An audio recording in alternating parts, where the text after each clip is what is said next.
At the witch gathering, the coven belle Adeline grabbed my husband's arm. Fiona, I'm taking your husband. Dissolve your covenant. Logan pulled her closer. Just name your price, sweetheart. Around us, the other witches whispered and snickered. Look at her, showing up with a cat cart while everyone else has shadow steeds. No wonder he's leaving. Instead of getting angry, I laughed. You'd better think carefully. Breaking a covenant with me comes at a price. Adeline looked me up and down and smirked. Well, well. Look who's learned to talk tough. She tossed a pouch of mana crystals at my feet. Take those. Consider them payment for all the years you've been watching over Logan for me. Sweetheart, it's better for everyone this way. I couldn't believe I took a day off from the Shadow Council for this. I looked at her coldly.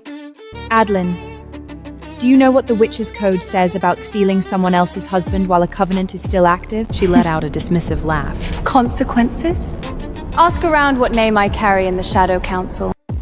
But none of them knew I was the Primordial Witch's personal guardian. Even the Shadow Council answers to me. Watching them hold hands, I let out a cold laugh. So the two of you planned this all along? As soon as I finished speaking, Logan's face changed. That's nonsense! Adeline and I are true loves! If she hadn't been forced to go abroad to study dark curses, we would have been together all along. I was utterly stunned.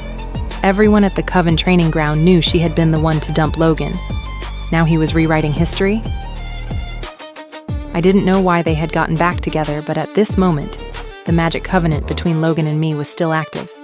I couldn't swallow this insult. Logan, do you have any idea what the penalty is for covenant betrayal? I stared into his eyes, but he couldn't meet my gaze. Then the coven belle threw herself into his arms, putting on a pitiful look.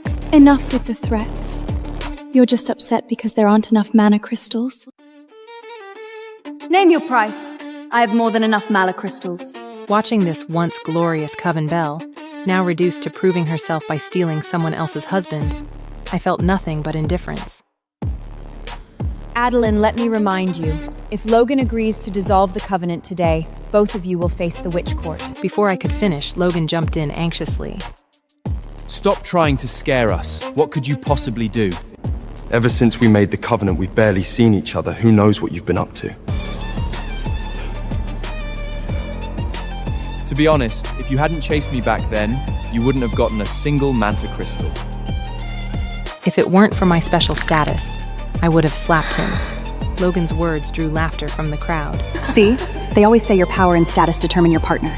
Someone like Fiona with no background and no presence was destined to lose her husband. Right? Dressed so shabbily, and she dares to show up here. When it comes to wealth and influence, Adeline's family is generous, and they have the Shadow Council backing them. Everyone was fawning over the former coven belle. Not a single person spoke up for me.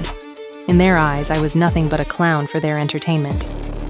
Ignoring their mockery, I turned to leave, but before I could stand, a hand pressed down on my shoulder. Trying to leave? Did I say you could? Adeline looked at me smugly, her eyes full of contempt. Fiona have two choices today. Take the mana crystals and dissolve the covenant, or I'll curse you until you agree. Think carefully, and choose one. Hearing Adeline's words, I couldn't help but laugh. Are you sure you want me to choose? Adeline had no idea how much trouble she was in. She remained as arrogant as ever. Of course. As long as you dissolve the covenant, I promise you'll have an easy life after this. Suppressing the anger inside me, I spoke slowly. I can dissolve the covenant, and I don't want your mana crystals, but I paused deliberately. You need to let me use my magic mirror first, because dissolving the covenant isn't my decision alone. Adeline burst out laughing. Fiona, you really think you're someone important, don't you? Giving you a choice is a courtesy, not a negotiation. No matter who you call, you're dissolving the covenant today. Got it? I heard the threat in her voice, but didn't care. I almost found it amusing. I already said I agree to dissolve the covenant, but this needs approval from above. I can't decide on my own. Adeline's face darkened. She was about to attack, but Logan stopped her. Darling, we're magnanimous. Don't stoop to her level. Let her use her mirror. Logan thought I was just stalling for time. He looked very pleased with himself. I was about to retort, but he continued. Fiona, don't say I didn't warn you. No matter who you call, I'm dissolving this covenant today. I believed I had been a good coven partner to Logan after we made our covenant. I handed over my share of mana crystals every month without fail. He never worked, never did any chores. He spent his days shopping at the dark market or playing witch cards. At this moment, every last bit of feeling I had for him vanished. Logan, don't flatter yourself. I never intended to persuade you. I just find you disgusting. But you and Adeline, I hope after this communication you don't regret it, because by then no one will be able to save you.